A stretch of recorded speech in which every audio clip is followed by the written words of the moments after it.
Sektor pertanian merupakan tulang punggung ketahanan pangan di berbagai negara, termasuk Indonesia.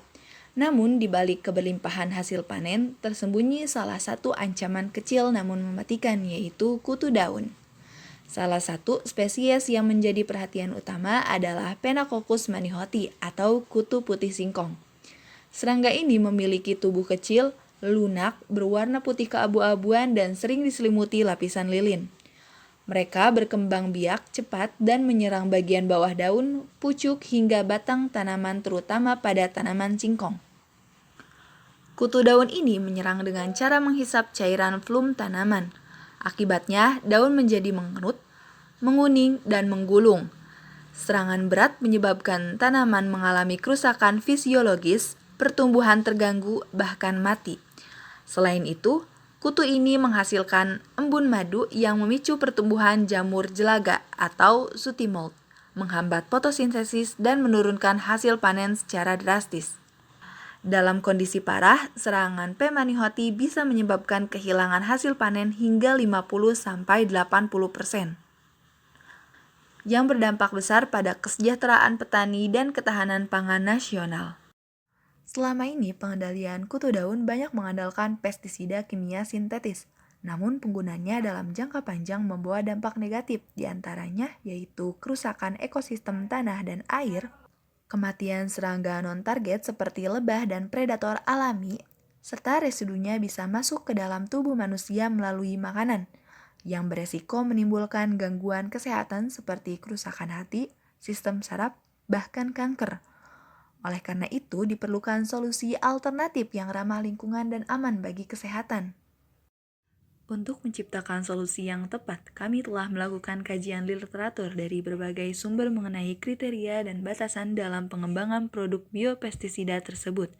Kriteria yang ditetapkan antara lain bahan harus mudah diperoleh dari lingkungan sekitar, tidak membahayakan kesehatan manusia, ramah lingkungan, murah, dan mudah diaplikasikan. Di sisi lain, kendala atau batasan yang perlu diperhatikan meliputi tingkat kestabilan larutan, waktu simpan yang terbatas, dan kemungkinan variasi efektivitas pada jenis tanaman yang berbeda. Setelah mencari, kami menemukan beberapa tumbuhan yang memiliki senyawa aktif yang tidak disukai oleh kutu daun, seperti daun mimba, sirsak, serai, daun pepaya, cabai, dan bawang putih yang terbukti bersifat repelan, toksik, dan antivedan terhadap serangga. Dari beberapa ide yang muncul, dipilih solusi terbaik berupa pestisida nabati cair yang terbuat dari campuran daun pepaya, cabai, dan bawang putih, serta membuat perbandingan dengan mengganti daun pepaya dengan menggunakan serai. Alam sebenarnya telah menyediakan solusi yang aman dan efektif untuk mengatasi kutu daun.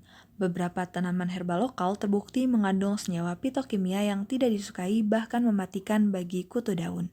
Salah satunya yaitu daun pepaya atau Carica papaya. Menurut Ramadona et al. Pada tahun 2018 dalam jurnal Ilmu-Ilmu Pertanian Indonesia melaporkan bahwa ekstrak daun pepaya dengan konsentrasi 50% dapat menyebabkan mortalitas kutu daun hingga 91,3% dalam jangka waktu 48 jam.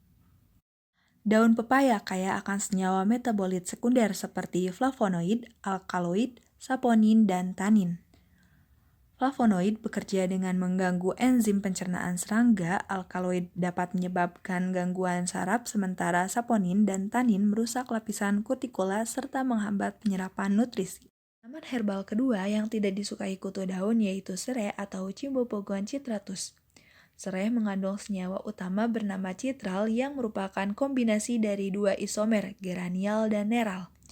Citral dikenal sebagai senyawa aromatik yang memiliki efek repelan kuat yaitu mengganggu sistem penciuman dan orientasi kutu daun. Selain itu, serai juga mengandung linonen, myrcen, dan linalol yang berperan sebagai pumigan alami dan neurotoksin ringan bagi serangga. Selain dari daun pepaya dan serai, cabai dan bawang putih juga dapat dijadikan sebagai pestisida alami. Cabai dengan kandungan senyawa utama yaitu capsaicin, komponen aktif yang menyebabkan rasa pedas. Capsaicin bekerja sebagai neurotoksin, merusak reseptor rasa dan saraf pada serangga. Selain itu, senyawa ini mengandung dihidrocapsaicin dan capsaicinoid lainnya yang mampu menghambat aktivitas makan atau antivedan dan reproduksi serangga. Di samping itu, bawang putih mengandung alisin, senyawa sulfur aktif yang terbentuk ketika bawang putih dihancurkan. Alisin bersifat antibakteri, anti jamur, dan insektisida alami. Senyawa ini merusak membran sel dan sistem saraf pusat serangga. Selain itu, kandungan dialil disulfid dan ajoen turut memperkuat efek toksin terhadap kutu daun. Setelah melakukan pengumpulan informasi, berbagai alternatif solusi mulai dikembangkan. Beberapa opsi yang muncul antara lain membuat ekstrak tunggal dari satu jenis tanaman, mencampurkan dua bahan untuk efek yang lebih sinergis, atau menggunakan seluruh kombinasi dari serai, daun pepaya, cabai, dan bawang putih hingga mempertimbangkan metode pengolahan seperti perendaman atau fermentasi, serta menentukan bentuk aplikasi yang paling efektif, apakah dalam bentuk larutan semprot, pasta, atau rendaman. Adapun langkah-langkah pembuatan formulasi pengusir kutu daun yaitu sebagai berikut.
Pestisida nabati dari sereh, sirsak, daun pepaya, cabai, dan bawang putih terbukti menjadi solusi alami yang efektif untuk mengendalikan kutu daun atau Phenacoccus manihoti pada berbagai tanaman, seperti singkong, jambu, tomat, cabai, dan terong.